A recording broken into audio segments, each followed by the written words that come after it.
গতকাল শপথ নিয়েছেন অগ্নিমিত্রা পাল, আর শপথ নেওয়ার পর দিনই আজ কালীঘাট মন্দিরে গিয়ে পুজো দিলেন অগ্নিমিত্রা পাল।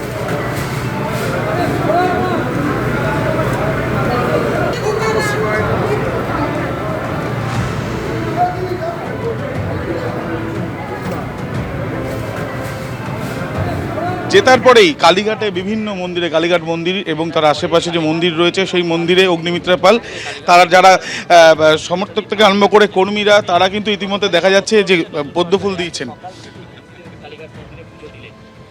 আমরা তো এটাই শিখে এসেছি, হিন্দু বাড়িতে তো এটাই মা বাবারা শেখান যে কোনো, আমরা তো প্রতিদিন বাড়ি থেকে বেরোনোর সময় বাবা মা এবং ঠাকুর ঘরে ঠাকুরকে প্রণাম করে বেরোই। এবং কাল থেকে বলবো না, 4 তারিখ থেকে একটা বিরাট দায়িত্ব পশ্চিমবঙ্গের মানুষ আমাদের দিয়েছেন। সুতরাং এবং আগামীকাল মাননীয় মুখ্যমন্ত্রী আমাদের ডেকেছেন, সুতরাং সেই বড় কাজে হাত দেবার আগে মায়ের আশীর্বাদ তো নিতেই হবে। কিভাবে লড়াই করতেন প্রত্যেকটা বুথে বুথে গিয়ে এই যে ডবল ইঞ্জিন সরকার শুরু হলো, এবার সাধারণ মানুষকে কি বলবেন, কিভাবে তাদেরকে অভয় দেবেন এবং তাদেরকে এই গুড মানে একটা ভালো একটা সরকার দেওয়ার জন্য আপনাদের কি ভূমিকা থাকবে? আপনি তো মন্ত্রিসভার ইতিমধ্যে শপথ নিয়েছেন। প্রথম ভূমিকা হচ্ছে, আমার মাননীয় প্রধানমন্ত্রী আমাদের বলেছেন ভরসা ইন, ভয় আউট।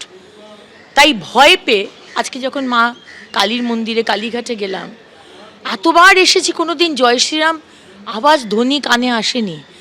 আজকে শুধু জয় শ্রীরাম জয় শ্রীরাম জয় শ্রীরাম। মানুষ কতটা ভয়ে ছিল ভগবানের নাম করতে, এটা বলুন।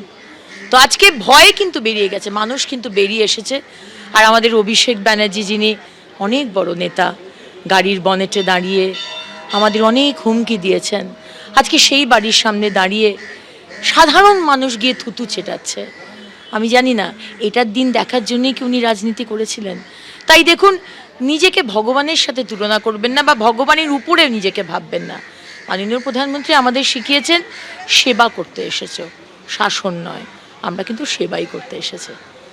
ইতিমধ্যে দেখা যাচ্ছে যে কালীঘাট মন্দির এবং কালীঘাটের চত্বরে বিভিন্ন মন্দিরে কিন্তু যাচ্ছেন অগ্নিমিত্রা পাল এবং তিনি যেটা জানাচ্ছেন যে ভয় আর নেই। ইতিমধ্যে সাধারণ মানুষের জন্যই কিন্তু তারা যে লড়াই, তাদের সেই লড়াই তারা চালিয়ে যাবেন। ক্যামেরা শান্তনু দত্তর সাথে আবির দত্ত, এবিপি আনন্দ, কলকাতা।